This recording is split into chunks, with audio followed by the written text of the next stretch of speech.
The Stargate had been humanity's gateway to the stars for years, but Dr. Samantha Carter had never seen readings like this.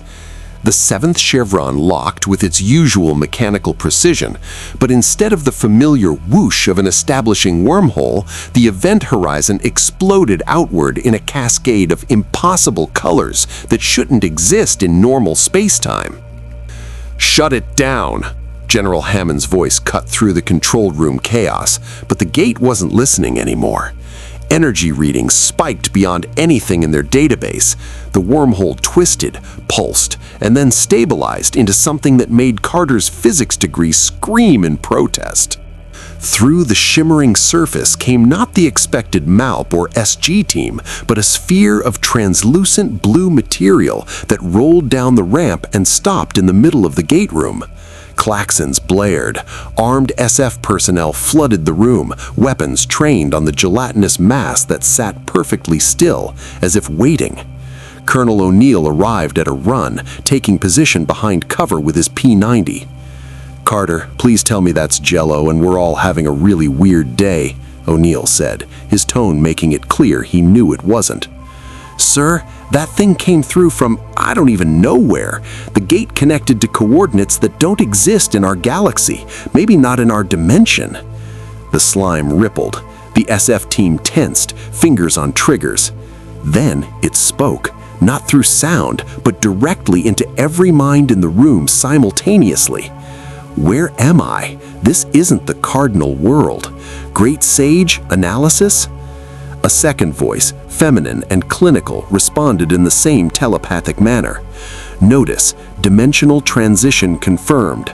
Current location unknown. Magicule concentration 0. Analyzing atmospheric composition, gravitational constant, electromagnetic spectrum." Hammond's hand hovered over the containment protocols. "This is General George Hammond of the United States Air Force. Identify yourself immediately." The slime shifted, expanding and reshaping. In seconds, it formed a humanoid figure, androgynous with blue hair and golden eyes that held far too much intelligence for comfort. The being looked down at itself, then at the assembled soldiers with what appeared to be genuine confusion. "My name is Rimuru Tempest," he said, now using actual speech with a distinctly Japanese accent. "I'm a slime, and I have absolutely no idea how I got here." If you want to see more characters enter different universes, hit that subscribe button and drop the name of a character and the universe you'd want to see them in down in the comments below. This is going to be one wild ride. The Stargate finally shut down behind him with a decisive clang that sounded far too final. Containment lasted exactly 47 minutes.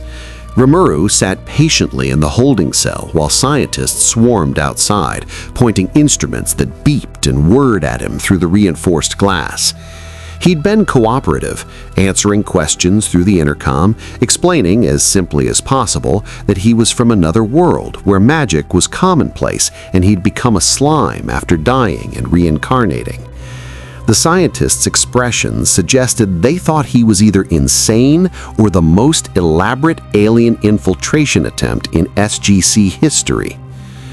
Great sage, Rimuru thought, keeping his mental voice private this time. "What can you tell me about this place?" Analysis complete.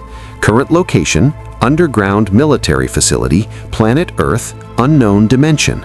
Technology level, primitive by Tempest Federation standards, but showing signs of reverse-engineered advanced technology. Detecting crystalline structures embedded in a metallic ring device. Composition unknown, but radiating dimensional energy. Analyzing biological samples from guards. Baseline human, no magical aptitude. Weapons, kinetic projectile-based, would be ineffective against Master's body. Conclusion, cooperation recommended until more data is gathered. Agreed.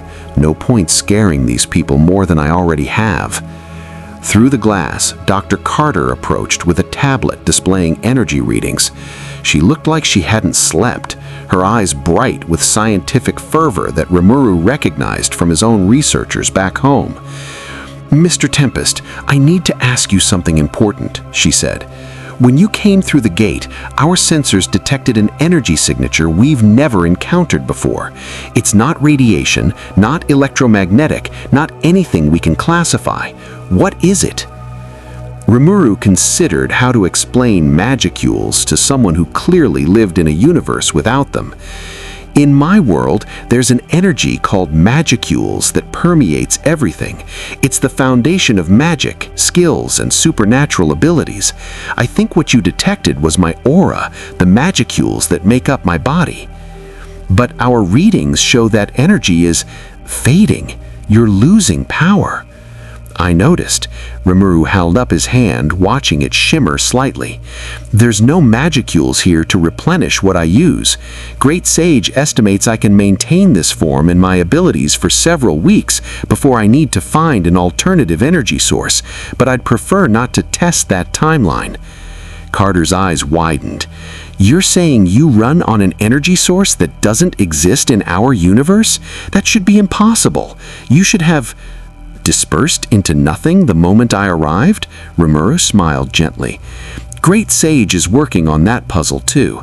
My body is adaptive. I'm already starting to absorb trace energies from my environment, but it's not the same. I can feel the difference." Before Carter could respond, alarms shrieked through the facility. Red lights strobed across the hallway. "Unscheduled off-world activation!" a voice boomed over the intercom. "Security teams to the gate room!" The holding cell's door slid open as personnel rushed past, focused entirely on the new threat. No one seemed to remember the alien shapeshifter was still inside. Rimuru stepped into the corridor, following the flow of armed soldiers toward the source of the commotion. "Great Sage, what's happening?" Detecting massive energy spike from ring device, dimensional gateway stabilizing, multiple life form signatures emerging, biological readings inconsistent with baseline human, elevated Naquadah concentration detected, warning, hostile intent probable based on energy weapons signatures. Rimuru rounded the corner in time to see the Stargate's event horizon ripple as armored figures poured through. They wore ornate golden armor that practically screamed ancient god king aesthetics, and their eyes glowed with an unnatural light. The lead figure, more elaborately decorated than the rest, raised a staff weapon that hummed with lethal energy. "Jaffa Kree!" the golden-armored leader commanded, and his soldiers spread out with military precision. The SCRF personnel opened fire. Bullets sparked off energy shields that shimmered into existence around the invaders. Staff weapons discharged in response, plasma bolts that turned concrete into molten slag and sent soldiers diving for cover. "Fall back!" O'Neill's voice cut through the chaos. "Get to the blast doors!" Rimuru watched a staff blast catch a young soldier in the chest, armor and flesh vaporizing instantly. The smell of cooked meat and melted plastic filled the air. 2 more soldiers went down, and the golden-armored leader laughed, actually laughed at their deaths. Something cold settled in Rimuru's chest. He'd seen warlords before, tyrants who viewed lives as disposable, and he'd made it his policy to stop them. "Great Sage, analyze those weapons and shields." Acknowledged. Staff weapons utilize superheated plasma contained in magnetic field. Shields generate resonant frequency barrier, vulnerable to physical penetration or overwhelming energy discharge. Armor composition, Naquadah enhanced alloy. Personal shields detected on leader only. Assessing. The leader turned toward fleeing personnel, staff weapon charging. Rimuru moved.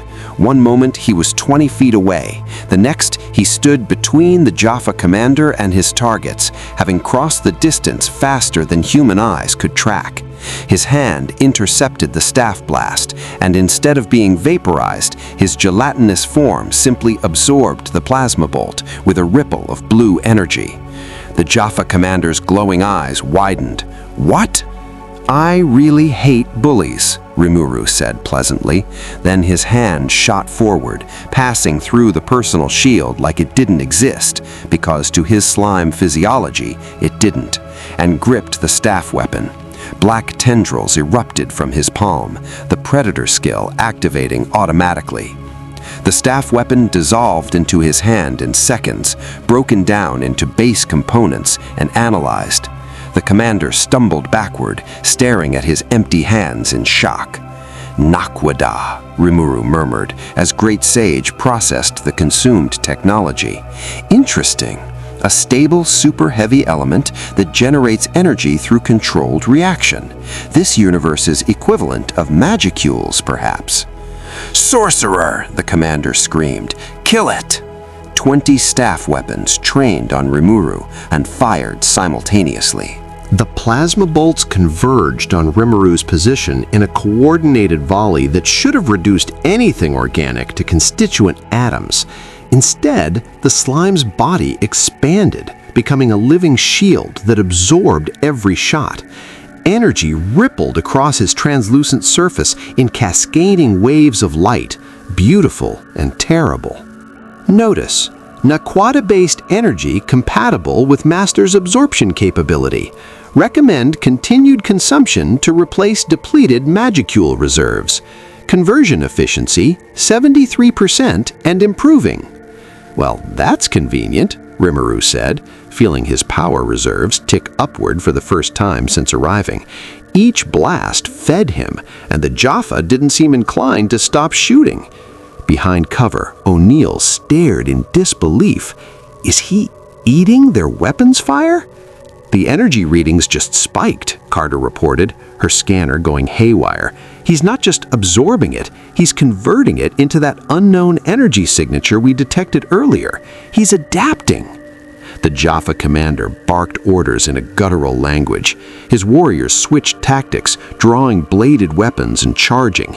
They moved with practiced efficiency, clearly experienced soldiers despite their archaic approach. "Really don't want to hurt anyone. Great Sage, non-lethal options? Generating solution, deploy sticky steel thread to immobilize opponents without permanent harm." Black threads erupted from Rimuru's extended hands, whipping through the air with surgical precision. They wrapped around Jaffa warriors mid-charge, binding arms and legs, sending them crashing to the floor in tangled heaps. The threads were stronger than titanium, but controlled with such finesse that not a single bone broke. In 15 seconds, 20 Jaffa lay immobilized on the gate room floor.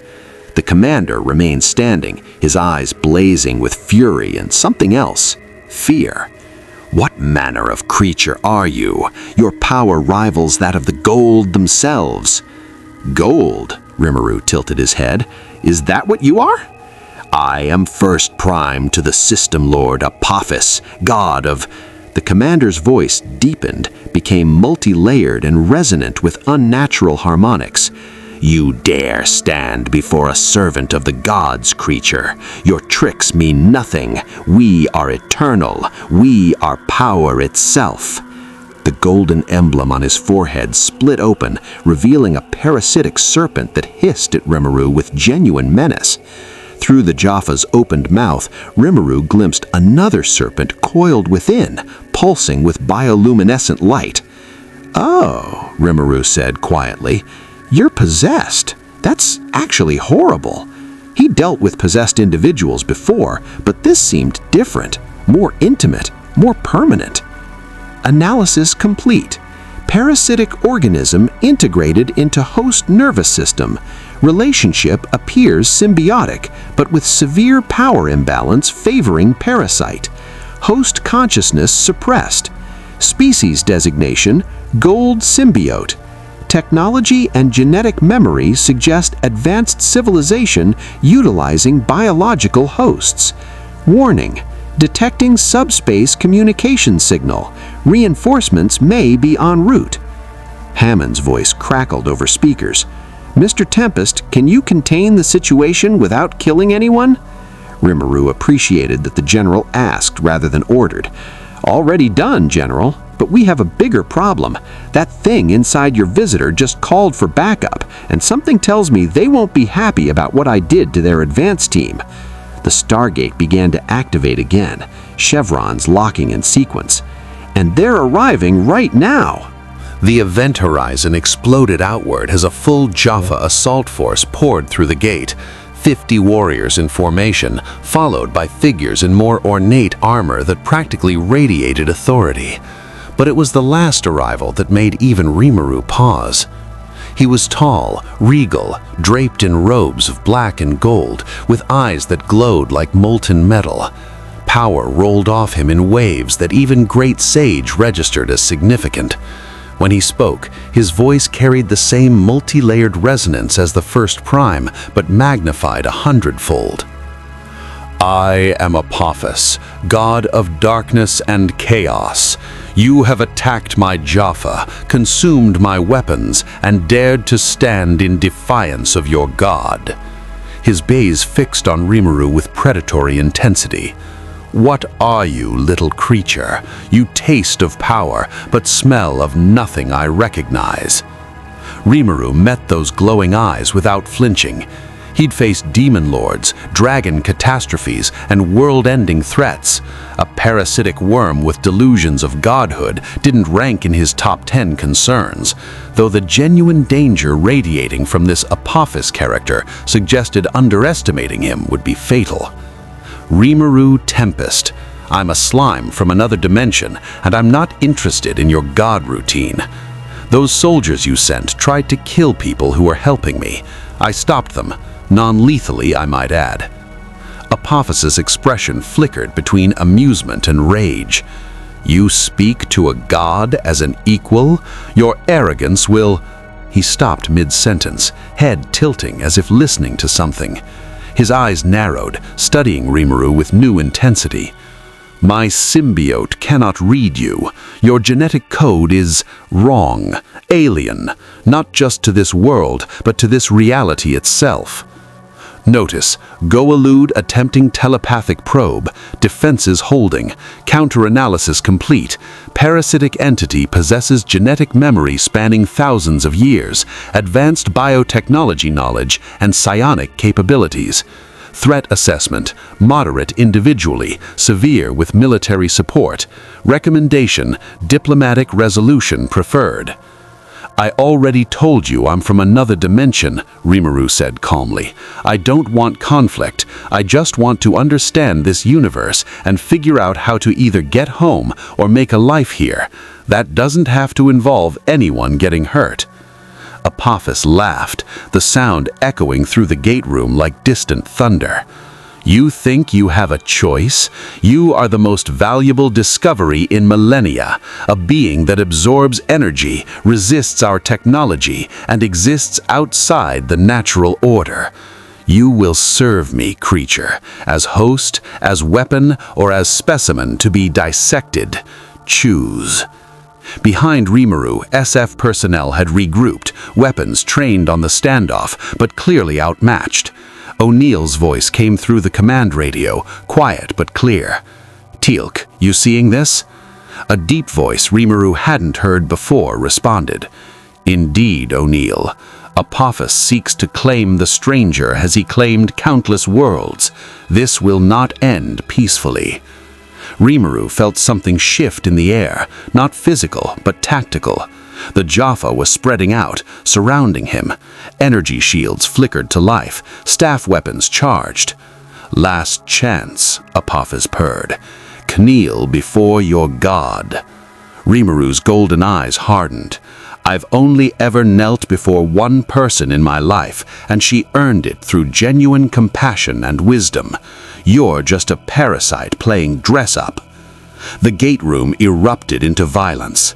Staff blasts filled the air in a coordinated barrage designed to overwhelm through sheer volume. Rimuru's body exploded into a mass of black threads, sticky steel thread multiplied 1,000-fold that intercepted every bolt mid-flight. The plasma energy fed directly into his reserves, while the threads whipped outward, disarming Jaffa warriors with surgical precision. But Apophis wasn't his soldiers. The System Lord's hand rose, and golden light erupted from his palm, a gold ribbon device that hit Rimuru with concussive telekinetic force, sending him crashing through a concrete wall. Warning, unknown energy type detected, not Naquata-based. Analyzing, psionic manipulation of gravitational fields. Damage sustained, minimal. Master's body structure prevents conventional injury. Rimuru reformed from the rubble, brushing dust off his coat. Okay, that one actually hurt a little. You're stronger than you look. I am a god, Apophis snarled, and the ribbon device flared again. This time Rimuru was ready, his body dispersing into mist that the telekinetic blast passed harmlessly through before reconstituting. From the control room, Carter's voice crackled. General, we need to seal the gate room if Apophis gets loose in the facility. Belay that order, a new voice interrupted. Through the side entrance strode a massive Jaffa warrior, his forehead bearing the golden emblem of a different god. He carried himself with quiet dignity that contrasted sharply with Apophis's theatrical presence. I am Teal'c of the Tari. Apophis, your actions violate the protected status of this world. Sholva, you abandoned your god, and now you defend this aberration. His gaze swept back to Rimuru. No matter, I have waited millennia for power like this. I will have it. The System Lord gestured, and 6 Jaffa grabbed the bound First Prime, dragging him forward. Apophis placed his hand on the warrior's forehead, his eyes glowing brighter. Watch, creature. See what awaits those who defy the Goa'uld. The ribbon device activated, but instead of attacking, it pulled. The First Prime screamed as something writhed beneath his skin, moving toward his mouth. The juvenile Goa'uld symbiote was being forcibly extracted, a death sentence for both host and parasite in this brutal display. Stop! Rimuru moved on instinct, threads shooting forward to intercept. They wrapped around Apophis's wrist, disrupting the ribbon device. The System Lord stumbled backward, genuine surprise crossing his features. You protect my servant? Why? Because he's a living being, and you're killing him to make a point. Rimuru's voice carried an edge that made several Jaffa step back involuntarily. I don't care about your politics or your power games. I care about people dying in front of me when I can prevent it. Teal'c's expression shifted, barely perceptible, but Rimuru caught it. Respect, perhaps, or recognition. Apophis recovered his composure, malice dripping from every word. How noble, how foolish. You have the power to take what you want, yet you cling to morality like these primitive Tari. Very well, creature, since you refuse to serve willingly. He triggered something on his ribbon device. You will learn your place. The Stargate activated behind him. Through the event horizon came a sound that made Rimuru's instincts scream danger, the mechanical chittering of tiny legs. They poured through the gate like a metallic tide, insects the size of rats, each composed of interlocking blocks that shifted and reconfigured as they moved. Their bodies gleamed with an oily sheen, and where they touched the floor, they began consuming it, breaking down matter into base components and replicating. Replicators! Carter's voice carried genuine terror. General, we need to close the iris now! But Apophis stood in the gate room, his laughter echoing as the swarm spread. Behold, creature, the scourge of the Asgard, the plague that consumes galaxies. I found these infesting an abandoned world. Since you're so concerned with protecting life, protect yourself from this. The replicators ignored the Jaffa, programmed, Rimuru realized, to target specific threats first, and every sensor bug in the swarm had locked onto him, sensing his energy signature as the most valuable resource in the room. They attacked as one writhing mass. Notice, mechanical organisms detected. Composition: unknown alloy with self-replicating nanotechnology. Threat level: extreme. They consume and reproduce using available matter. Standard predator protocols inadvisable. Consumption may trigger uncontrolled replication within master's body. Recommendation: complete annihilation required. Understood. Black lightning. Electricity erupted from Rimuru's body in crackling arcs of dark energy, frying dozens of replicators mid-leap. They fell smoking, bodies fused into useless lumps. But for every 10 he destroyed, 20 more scuttled forward, learning from their fallen, adapting their approach. Several reached him. Tiny metal legs found purchase on his gelatinous form, and he felt them beginning to burrow, attempting to consume him from within. Pain signals fired, his first genuine injury since arriving in this universe. Black flame! Fire joined lightning, his body becoming a living inferno that incinerated replicators by the dozen. The gate room filled with the smell of burning metal and ozone. But they kept coming. The swarm had grown, consuming fallen staff weapons, armor, even chunks of the facility itself to fuel their replication. Hundreds became thousands. O'Neill's team opened fire with P-90s, bullets shredding replicators, but barely slowing the tide. Teal'c's staff weapon carved burning paths through the swarm. It wasn't enough. The replicators were adapting, spreading, consuming. Great Sage, if I use Predator. Analysis complete. Replicator technology operates on principles similar to Master's mimicry ability, but mechanical. If consumed, Master could potentially replicate their functions while maintaining biological control. Risk: 34% chance of uncontrolled replication. However, alternative options have 89% failure probability given current replication rate. Rimuru made his decision in a heartbeat. His body exploded outward, becoming a massive wave of black liquid that engulfed the entire swarm. Predator activated at full capacity. The sensation was immediate and overwhelming, millions of tiny mechanical parts flooding into his consciousness, each one screaming its simple programming: consume, replicate, survive. Great Sage worked frantically to process the data, to integrate the technology without losing Rimuru's core identity. Warning: Master's consciousness at risk, implementing emergency protocols, initiating... Apophis watched with grim satisfaction as the blue slime turned black, shot through with silver veins of consumed replicator technology. Yes, consume them. Let them consume you. Become a weapon worthy of a god. Then the darkness spoke with Rimuru's voice, calm and utterly controlled. Great Sage successfully integrated replicator base code. New skill acquired. Mechanical replication. All replicator units neutralized and absorbed.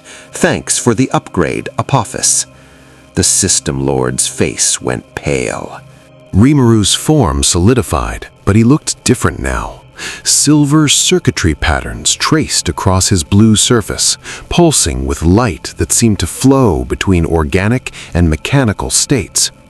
His eyes glowed brighter, processing information at speeds that made even Great Sage seem sluggish by comparison. Notice: integration successful. Master now possesses replicator nanomachine control, self-replication capabilities limited to mechanical constructs, and enhanced processing power. Warning: Asgard will likely detect this development and respond.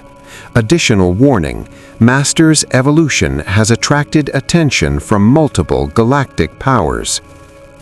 "I can feel it," Rimuru murmured, watching as the silver patterns receded into his body, leaving only faint traces. "Every piece of technology in this room. I can sense it, understand it, potentially replicate it. This universe's technology is just another form of structured energy manipulation." Apophis staggered backward, the gate still active behind him. "Impossible! The replicators cannot be controlled. The Asgard themselves cannot." "The Asgard are limited by their understanding of technology as purely mechanical," Rimuru interrupted, his enhanced consciousness piecing together implications at frightening speed. "I'm not. My body bridges the gap between organic and inorganic. To me, your replicators were just another skill to absorb." He stepped forward, and several Jaffa raised weapons instinctively. "Here's what's going to happen. You're going to leave. You're going to tell every system lord in this galaxy that I'm not interested in your wars, your politics, or your games. And if you come after me or these people again..." His hand extended, and from his palm emerged a perfect replicator, but different. Where the originals were mindless consumers, this one pulsed with controlled intelligence, its blocks shifting in mesmerizing patterns. It chirped once, almost musically, then dissolved back into Rimuru's body. "I'll show you what controlled replication actually looks like." The threat landed. Apophis had seen civilizations fall to replicator swarms. The idea of someone who could deploy them with precision, with purpose, was a nightmare beyond conventional warfare. "This is not over, creature," Apophis hissed, but he was already backing toward the gate. His Jaffa scrambled to follow, dragging their wounded and bound. "You have made an enemy of a god today. That is a mistake you will not survive." "I've survived worse," Rimuru said simply. "Go." The System Lord disappeared through the event horizon. His forces followed in a chaotic retreat. The moment the last Jaffa crossed, Carter hit the iris control, sealing the gate with a metallic clang. Silence fell over the gate room, broken only by sparking electronics and the groans of injured personnel. O'Neill lowered his weapon slowly. "So, you just scared off a system lord, absorbed killer robots from space, and threatened to replicate them at will." He paused. "And you say you're from a world where you ran a nation of monsters?" "A peaceful nation," Rimuru corrected gently, his form shifting back to his simple humanoid shape. The silver patterns were gone, but everyone in the room knew they were still there, lurking beneath the surface. "A peaceful nation. I never wanted conflict. I still don't, but I won't stand by while people die if I can prevent it." Teal'c stepped forward, placing his fist over his heart in salute. "You fought with honor, Rimuru Tempest. You protected those weaker than yourself, and showed mercy to enemies who deserved none. You are unlike any being I have encountered." Before Rimuru could respond, alarms blared again, different ones this time. Carter checked her console, and her expression went from exhausted to alarmed. "General, we're detecting an Asgard transport signature. Incoming in 3, 2... A column of white light materialized in the center of the gate room. When it faded, a small gray figure stood where chaos had reigned moments before. "I am Thor, Supreme Commander of the Asgard Fleet. We need to talk about what you have become." Thor's presence filled the gate room despite his diminutive stature. The Asgard commander moved with the confidence of someone who'd faced extinction-level threats and survived through superior intellect. His large eyes never left Rimuru, scanning with technology so advanced it made the SGC's equipment look like stone tools. "You have integrated replicator technology into an organic matrix," Thor stated, not accusatory but matter-of-fact. "This should be impossible. Our scientists have studied the replicator plague for decades, seeking any method of control or integration. All attempts resulted in complete conversion or catastrophic failure. Yet you exist, unchanged, with their capabilities at your command." Rimuru met the alien's gaze evenly. "I'm not from this universe, Commander Thor. Where I come from, absorbing abilities from defeated enemies is one of my core skills. Your replicators were dangerous, yes, but fundamentally they're just another form of structured matter that can be analyzed and integrated. Fascinating. Thor's tone suggested genuine scientific interest rather than fear. We detected the dimensional anomaly when you arrived, a tear in space-time that should have been lethal. We've been monitoring your adaptation to this universe with great interest. The Goa'uld threat was unfortunate, but illuminating. Illuminating? O'Neill interjected, stepping forward. Thor, this is Rimuru Tempest. Rimuru, this is Thor. He's with the good guys, usually shows up when things are about to go really sideways. Things have already gone sideways, O'Neill, Thor replied. Apophis will report what he witnessed here. Every system lord, every rival power, every faction seeking advantage will now know of a being who can consume their technology and turn it against them. Rimuru Tempest has become the most valuable and most hunted entity in the galaxy. The words settled over the room like a death sentence. Carter pulled up star charts, already calculating probable attack vectors. Hammond's expression hardened with the realization that the SGC had just become ground zero for an inevitable conflict. I won't let innocent people suffer because of me, Rimuru said quietly. If my presence here puts Earth at risk, it does, Thor interrupted. But leaving would not solve the problem. You have been seen. Your capabilities are known. The Goa'uld will hunt you regardless of where you go, and they will destroy anyone who aids you or stands in their way. The Asgard paused, something like respect crossing his alien features. However, the Asgard Protected Planets Treaty extends to Earth. We can offer you sanctuary here, protection under our fleet, in exchange for your assistance with a problem that threatens all life in this galaxy. Notice, detecting subspace transmission, Asgard vessel in high orbit deploying scanning beams, multiple system analysis in progress. Thor is assessing Master's threat level while offering alliance. Sincerity probability 87%, hidden agenda probability 34%. What kind of problem? Rimuru asked, though Great Sage was already feeding him possibilities. Thor manipulated a holographic control and an image appeared, a massive insectoid creature, part organic, part mechanical, with the telltale block pattern of replicator construction, but scaled to the size of a warship. Replicator evolution, Thor explained.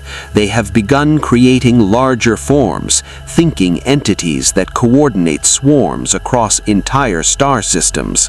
Our weapons can destroy individual units, but they adapt faster than we can develop countermeasures.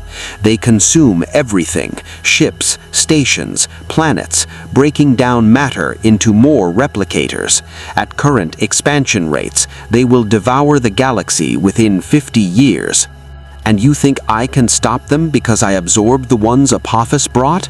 I think you represent something unprecedented, a biological entity with technological integration capabilities that exceed our own. You consumed a replicator swarm and retained your identity, your will, your compassion. The Asgard's eyes reflected something ancient and weary. The Asgard are a dying race, Rimuru Tempest. Our cloning technology is failing, our genetic diversity lost millennia ago. We fight the replicators with logic and superior firepower, but we lack adaptability. You possess what we lost. Teok spoke up, his deep voice thoughtful. The Goa'uld claim godhood through stolen technology and enslaved populations. The Asgard earned their reputation as benevolent protectors through action and sacrifice. If Commander Thor requests your aid, the need is genuine. Rimuru looked around the gate room, at the scorch marks from staff weapons, the holes where replicators had consumed concrete, the injured personnel being treated by medics. He thought of his friends back home, of the Tempest Federation he'd built on principles of coexistence and mutual protection.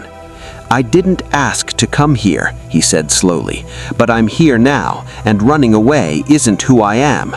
If there's a threat that could destroy entire civilizations, and I have the power to help stop it." He turned back to Thor. "What exactly did you have in mind?" The Asgard mothership Beliskner materialized in Earth's orbit 3 hours later, its sleek form a testament to technology millennia beyond human capability. Rimuru stood in the transport chamber, preparing to beam aboard, when O'Neill pulled him aside.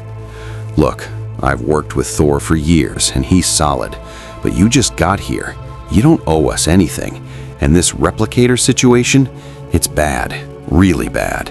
The kind of bad where good people die even when everything goes right." Rimuru smiled, the expression carrying genuine warmth despite the weight of what he was about to undertake. "Colonel, in my world, I started as the weakest monster in existence, a slime that could barely survive in a cave. I built a nation by protecting those who couldn't protect themselves and forming alliances with people I trusted. Thor seems trustworthy, you seem trustworthy, and those replicators are a threat to everyone, including any chance I have of finding my way home." "About that," Carter interjected, holding a datapad covered in equations that made Rimuru's enhanced processing capabilities ache just looking at them. "I've been analyzing the energy signature from when you arrived. The Stargate can connect to other dimensions under specific circumstances: extreme power fluctuations, exotic particle interactions, quantum entanglement on a massive scale. If we can recreate those conditions, you might be able to send me back," Rimuru finished. Hope flickered in his chest, quickly tempered by reality. "But that's theoretical. Could take months, years. Or we might never figure it out," Carter admitted. "Dimensional physics isn't exactly our specialty, but the Asgard have technology far beyond ours. If anyone can help, it's them." Hammond stepped forward, his general's bearing softened by genuine concern. "Mr. Tempest, I'm authorizing a formal alliance between the SGC and yourself. You help us with the replicator threat, we help you find a way home. You have my word that Earth will support you however we can."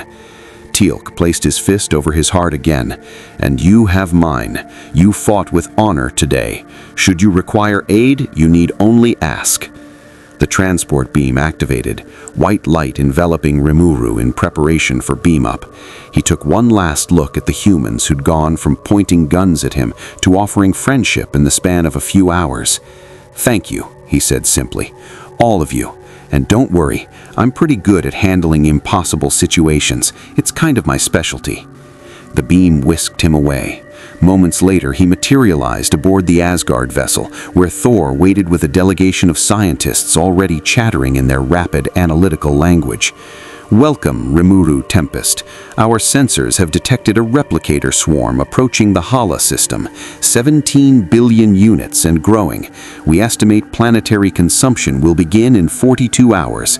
This will be your first test." Rimuru felt the ship's engines engage, felt the hyperspace window open through his enhanced technological senses. The Beliskner leapt across light years in an instant, carrying him toward a battle that would determine the fate of billions. Great Sage? Assessment? Notice, Asgard technology operates on principles compatible with Master's new integration capabilities. Probability of successful replicator counter strategy 78% and rising as more data is gathered. Warning, multiple Goa'uld vessels detected in surrounding sectors. System lords are converging on Master's last known position. Earth faces potential retaliation. Recommendation, resolve replicator threat quickly to return and protect allies. Understood. Rimuru watched through the viewport as stars streaked past, this strange new universe spreading before him in all its dangerous complexity. Somewhere out there, his friends were probably worried sick about his disappearance. Shion was likely organizing a search party. Benimaru was probably blaming himself for not being there. But here, in this universe of ancient aliens and false gods, of technology that consumed galaxies and races fighting extinction, Rimuru found himself falling into familiar patterns. Analyze the threat, protect the innocent, find allies, build something better. The Beliskner dropped out of hyperspace above Hala. Through the viewport, Rimuru saw a planet half covered in metallic swarms that glittered like a living disease. Millions of replicators, moving as one vast organism, consuming everything in their path. Thor stood beside him, small but unyielding. The Asgard have fought this enemy for decades and only delayed the inevitable. What can one slime do that an entire civilization could not? Rimuru's eyes glowed silver blue as nanomachines activated throughout his body, Great Sage processing attack vectors and integration protocols at speeds that made Asgard computers seem sluggish. Let's find out. The swarm below pulsed and writhed, 17 billion individual units operating with collective intelligence that had consumed 100 worlds. They sensed the Asgard vessel, recognized it as threat and resource both, and began launching themselves into orbit on columns of replicated mass. Rimuru didn't wait for them to reach the ship. He dematerialized, using the Asgard transport technology combined with his own spatial manipulation, and appeared directly above the swarm's densest concentration. For a moment, he hung suspended in the planet's upper atmosphere, a single blue figure against an endless metallic tide. Then he released Predator at full capacity. Black tendrils erupted downward like an inverse rain, each one precisely targeted, each one carrying not just consumption but conversion. Where his power touched replicators, they stopped, shuddered, and began transforming. Silver blocks rearranged themselves according to new programming, Rimuru's programming, filtered through Great Sage's analytical genius and tempered by his fundamental nature. The replicators didn't disappear. Instead, they began doing something they'd never done in their entire existence. They began building instead of consuming. Metallic swarms that had been tearing down a city reformed into construction crews, using consumed matter to rebuild what they'd destroyed. The collective intelligence fragmenting, individualizing, becoming something that served rather than devoured. Aboard the Beliskner, Thor watched in stunned silence as sensors showed the impossible happening. The replicator swarm wasn't being destroyed, it was being redeemed, transformed from plague into tool, from threat into potential salvation. Extraordinary, the Asgard commander whispered. He doesn't just defeat them, he shows them a better purpose. Below, Rimuru continued his work, feeling the strain of converting billions of units, but pushing through. This was what he'd always done, found the potential in monsters, in outcasts, in things the world called irredeemable, and given them a chance to be something more. The Goa'uld might see him as a weapon to be claimed. The Asgard might see him as salvation. Earth might see him as an unpredictable wild card. But Rimuru Tempest knew what he was. A leader who'd stumbled into another universe's problems and couldn't walk away from people who needed help. Somewhere in the multiverse, his friends waited. Somewhere, reality itself held the key to returning home. But until that day came, this galaxy had gained something unprecedented. A slime who could absorb technology, command replicators, adapt to any threat, and still choose mercy over destruction. The balance of power in the Stargate universe had shifted. System lords would scheme, the Asgard would hope, Earth would watch and wonder, and Rimuru Tempest would do what he'd always done: protect those who couldn't protect themselves, build alliances where others saw only enemies, and prove that even the strangest outsider could find purpose in an alien galaxy. The replicators of Hala completed their first construction, a monument in the planet's capital built from their own transformed bodies, depicting a simple figure with kind eyes and impossible power. The locals would call it many things in the years to come, but to Rimuru it was just a reminder. Even in a universe not his own, he could still make a difference.